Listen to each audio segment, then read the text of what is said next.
When I was 10 years old, I pulled out an entire eyebrow.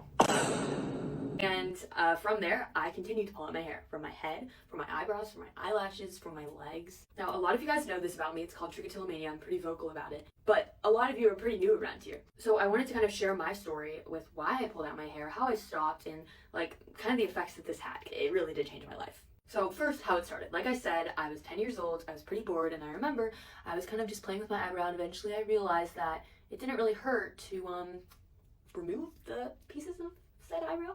I figured that it wasn't going to make a big difference, but I remember I looked in the reflection of the car and it was just gone.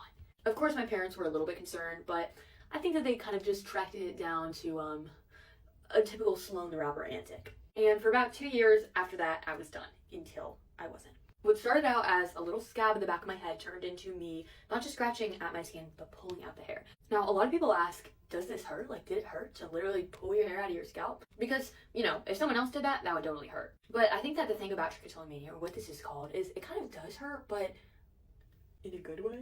That sounds freaky, bro. But that really is how I describe it. And I think it's different for everyone. But for me, like, it actually was, like, something that was satisfying for me to do. Which is obviously really sad because it's not something that's good for you to do. And it was especially a reprieve whenever I was really stressed out or angry, which happened to me quite a lot, especially during my ballet years.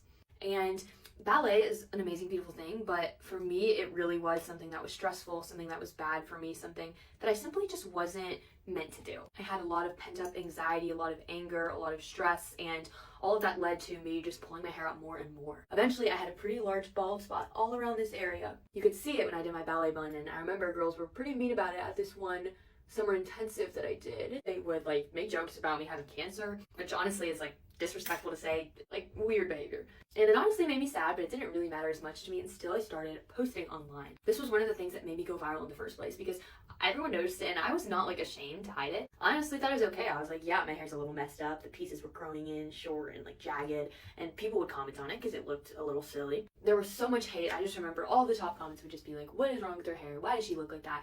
Just every single day. It was so hard for me to hear, especially because that would only make it worse. Whenever I was more stressed out from the hate, I would pull it out more. So it's this absolute doom cycle. I was okay with the fact that I was getting those comments because for every 30 comments making fun of it, I would get a message from a girl saying that she had never seen someone with trichotillomania on social media before. I was willing to take that sacrifice because it felt good to raise awareness. At my school, people were actually not that mean about it. I think most people were pretty understanding. I remember I had like a few friends that would make fun of me for wearing a hat to school most days, and overall it just made me feel like ugly. Like I could just never feel pretty, and all I would do is just like pray and just beg, like please, like I wish my hair like went down all the way. To this